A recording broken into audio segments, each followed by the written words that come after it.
Chupas! Welcome back to my vlog! Parang hindi nyo na ako kilala kasi medyo pumapet na ako. Dahil hindi na ako nagkakain ng mga kung ano-ano. For today's video, magluluto ko ng sopas dahil kaming gatas dyan, nasasayang lang. Ako nasa isipang mag-sopas dahil ayaw kong masira yung mga gulay. Siyempre, di ba mahal din ang gulay dito, ano? O, taray, nagka-crop top na si ate mo. Nagka-crop top na yan, hindi na nahihiya. Siyempre, lumiliit na yung ating tiyan. Diba? Lumiliit na. Huwag ka na sa side view. Huwag ka na sa side view. Diba? Luto muna tayo na sopas. Kanya-kanya tayo ng treat, diba? Sabihin, baka may mag-comment yan, ang init-init, magsasopas ka. Sabihin sa akin, ano? Ba, ikaw nga, nagsichampurado eh, bago matulog. Diba, kanya-kanya lang tayo. So ako, sopas naman, bago matulog. Diba?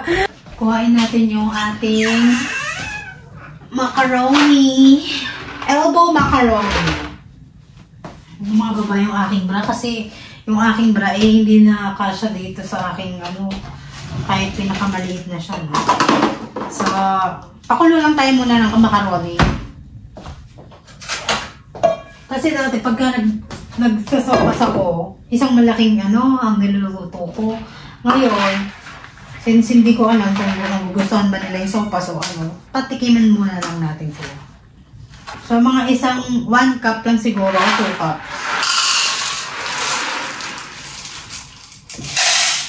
Ay, 2. Ay, ang dami. Balik. Medyo madami. Balik natin. Para hindi naman sayang. So, pakukuluan ko lang siya sa tubig. Yan. So, magbabalat muna tayo ng bawang at sibuyas. Ito pala yung aking co-chef. Mapatong lang sa lamesa eh. No? Wala lang. Ano lang. Sarap ng buhay mo. So, itong sibuyas, kakalahatiin ko lang. Tipid-tipid din tayo.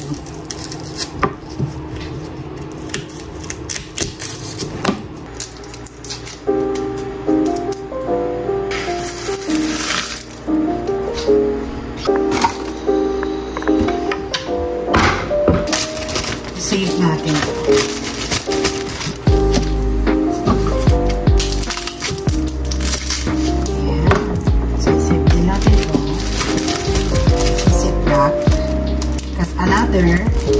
Is another luto again. Sabi na tayong nakatabi.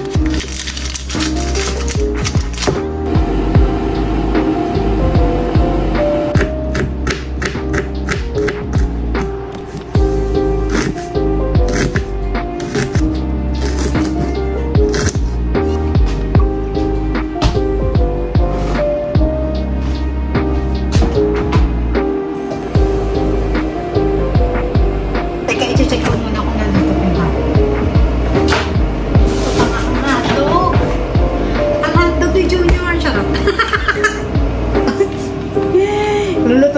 sa mantika. Tapos yung ilalagay ko sa sopas, itlog na lang. Masarap naman pa, kahit itlog lang. Ay, nakalimutan ako maglagay ng itlog. Pakulo tayo ng itlog. Sabay na natin. Yan. Para suabe. So, pagka nakuluto ka ng hotdog, pinakukulaan ko muna siya sa tubig para maluto ng maluto kasi ito frozen to. So, iwain ko. Very nice. Very demure. Charot.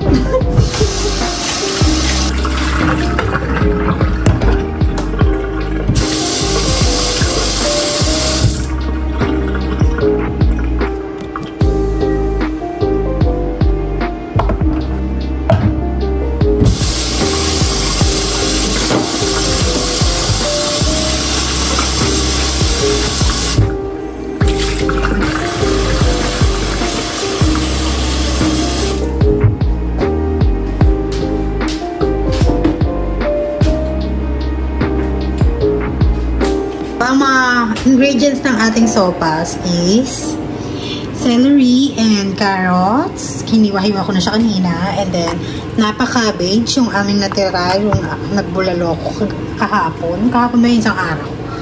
So, pinakuloan ko lang siya dyan. Tapos, ayan. Onion and garlic. Ayan. So, ayan. So, bago umuwi ang aking asawa, oras is 5 o'clock na ng gabi, ng hapon. So, meron na rin kami sinaing dito. So, mamaya hindi ako kakain ng kanin. At dahil ang kakainin ko lang isopas. Diba? Ayan. Sila na lang dalawa dyan ng kanyang pamangkin. Ang kakain ng kanin at hotdog. Check ko lang yung aking gatas dito. Kung pwede pa.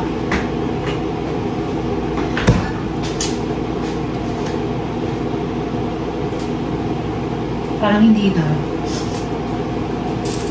Parang hindi na nga. Wala namang amoy. Kaya lang. Hindi ko alam kung paano ba to makikita. Lalagay ko pa ba? Sayang kasi ang dami pa. Pero hindi naman. Bumubula lang. Sabi bumubula na yun eh. Sabi, ibig sabihin expired na, no? Kasi nilagay ko siya sa kimchi. Eh, wala akong lagay, ano. Eh, ito, babasagin naman to yun. Tsaka hinugasan ko siya, sige na. Tatapon ko na lang kasi para, ano rin, no? O mamaya kasi, magtae tayo, ano? Tayo ng panibagong. Tapon ko na lang.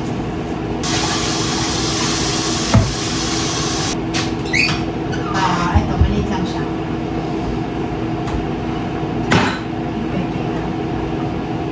Alam mo, ito yung nangyari. Pagka kulang ka sa height, naiinis ako. Maiinit ka lang ulo, no? Alam mo, gantong nagutom na ako. So, ito, meron naman akong gantong maliit. Evaporated yun. Lakas ang hangin sa labas. Dito na rin ako magluluto ng sopas. At, yan, tama. Kasya ba? Parang hindi kasya. Kasi ang dami kong ano yun, napaka-cabbage eh. Baka hindi magkasya to ha. Lagay ko kaya sa ano, sa mas maliit pang ano. Para, ano tayo. One time kasi, alam mo, mas maganda na yung nakakasiguro ka kasi pagka gumamit ka ng sirang gatas na hindi mo naman alam, ayoko namang tikman, baka mamaya ako naman mamatay. Kasi one time, bago yata akong pumunta rito sa US, nagplano kami, yung parang punta ang Boracay, ganyan-ganyan. Siyempre, out of town ko yung nanay ko, tsaka yung tatay ko. So, pumunta kami Boracay. Naku, bago ako pumunta kang Boracay, naku, nagtatatay kami ng dalawa ng mag-asawa dahil nakakain kami ng na panis na manok. Eh, hindi mo naman makikita na panis yung manok kung ano pagkahilaw pa eh, diba? Kasi nilagay ko siya sa freezer, tapos nilabas ko siya, tapos niluto ko siya, mga ilang oras na. So, parang, ano na yung, ewan ko ba bakit naman, parang nasira. Tapos, after namin kumain ng, chop suey pa naman yung ulam namin. Ang halo ko sa chop suey is, manok. Nung Sumakit yung ano namin. Pagtatay kami, hindi namin alam. Siguro 1 week din. Ay naku, yung pumunta kami ng Boracay, lagi kami nasa CR. Parang pangit ng ano namin. Ang pangit ng memories namin sa Boracay. Pero nung time na yun, hindi pa nga ako nagbablog-vlog kasi alam niyo naman, wala pa akong experience. Pero pag next time, pag bumalik ako, siyempre i-vlog ko na kasi para gusto ko magkaroon rin ako ng experience ba, diba? O ayoko nang magtiwala na hindi sirato, ganyan-ganyan. Kasi nung nagtae talaga ako, para akong lampya na yung hindi ko alam kung excited ba ako pumunta ng Boracay or excited ako pumunta ng banyo. Ewan ko ha. Kaya nandun kami sa aeroplano, mismo sa loob ng aeroplano. Kami na lang mag-asawa. Hinihinaya namin sarili namin. Baka kasi magpupo kami dun sa loob ng aeroplano. Nakakahiya pa naman pag gano'n. Tapos ang daming pasahero sa labas ng naririnig yung yung mga ganun-ganun. Ano pa naman ako, nagpunta pa naman ako sa CR, ang ingay. Kaya sabi ko na hindi talaga pwede. So, ito, okay na ating, teka lang, patikman na natin kung very, very, na siya.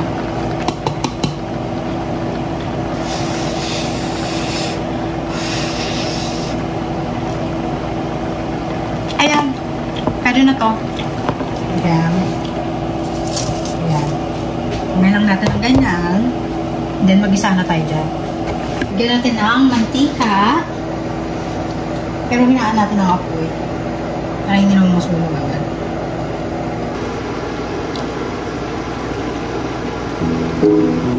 Lagyan na natin ito.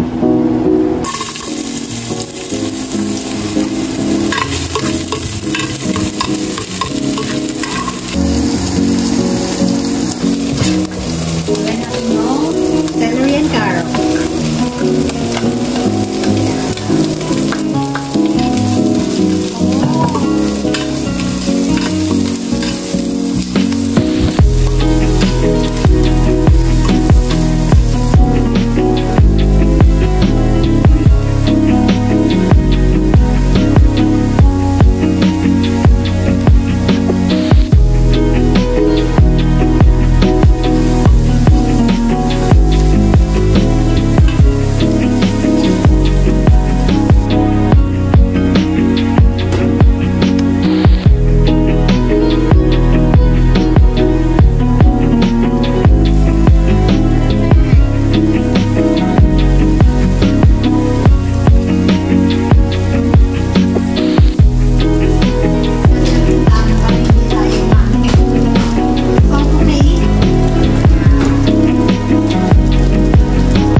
Sinake-well na yun na. Para later, hindi na. Diba? Ang bilis Ayan. Gatas. Ayan. Palambutin natin siya.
Masarap na.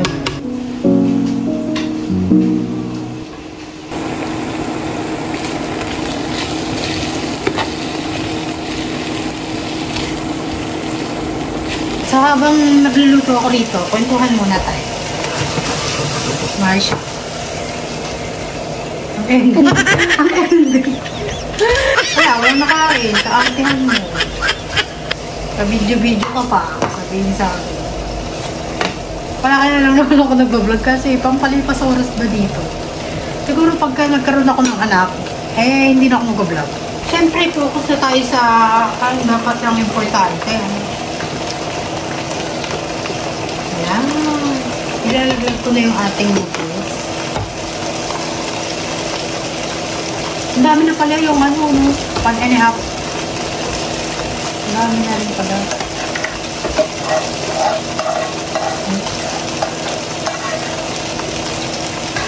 Ang dami rin pala siya.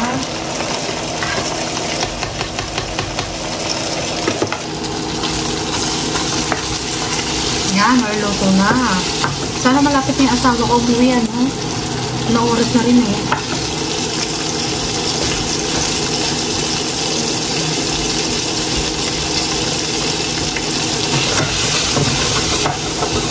Ganyan lang yung pagluluto niya.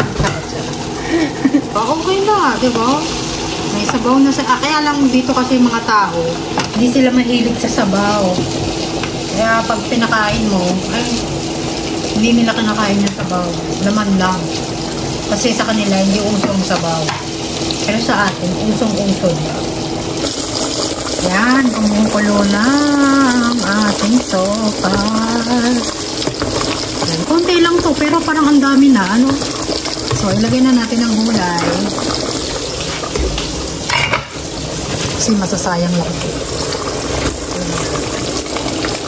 Simple natin. So, ayan, dito na siya. Tanggalin na natin ito din, baka mamaya masunog.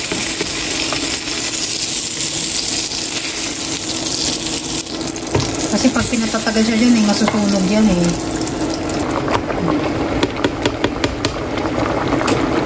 Lagyan ko lang ng asin para may lasa naman kahit pa. So, kahit ito na ang kainin ko, okay lang, huwag ka na mag-rice. Ano? Sahinaan natin. Ito masunog.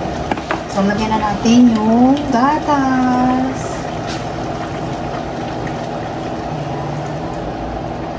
Last ko ito nilalagay para lasang-lasa na. Uy, ang sarap. Nagkaroon na ng ng kulay.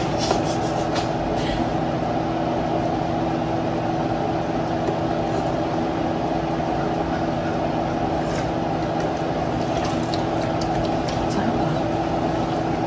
Sarap pa. May pangalan.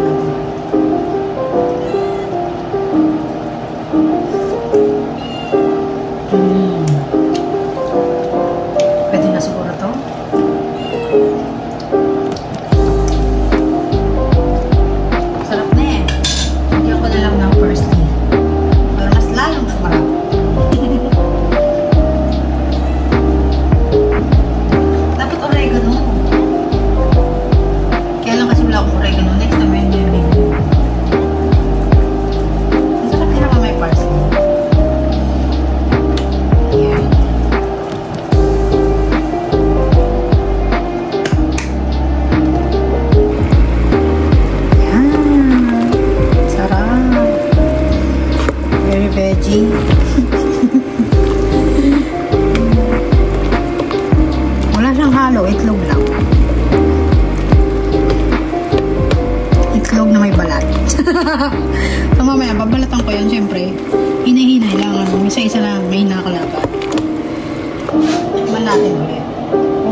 may mga nangyayari sa Philippines, no?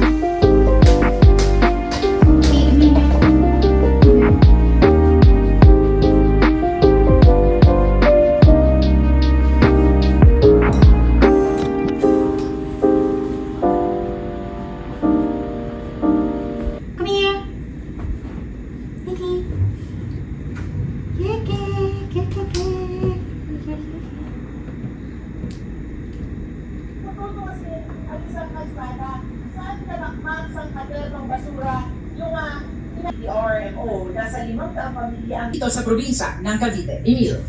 Ito, kumailalim sa dilubyo at peligro ang lalawigan ng Batangas. Batangas, hirap ng maaninag ang highway nang bumuhos ang malakas na ulan.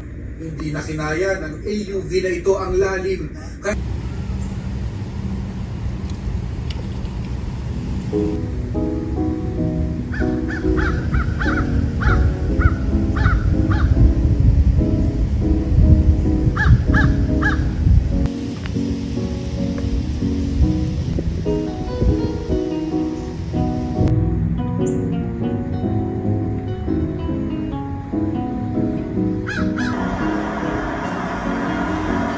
Kumagat na ang dilim.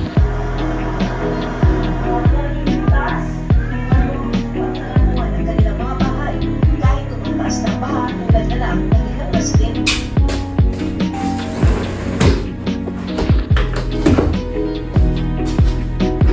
Hi!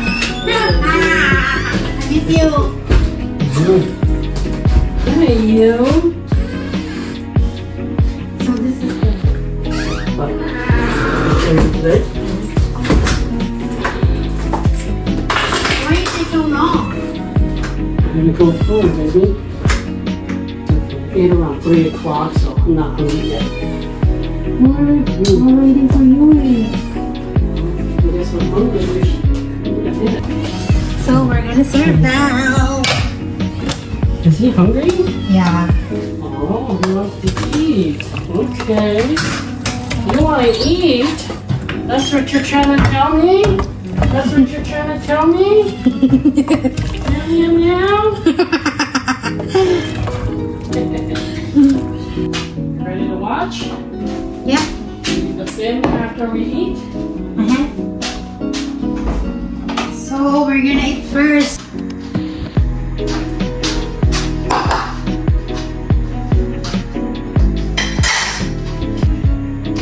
Okay, let's eat.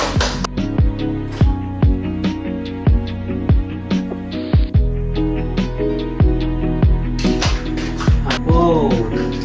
Don't worry, I watched mine too. Always two. Oh my god. Trust me, I'm a doctor. Okay, I did say that. I did say that the other day. Not so bad. I'll let you read your prayers, Nick. Okay.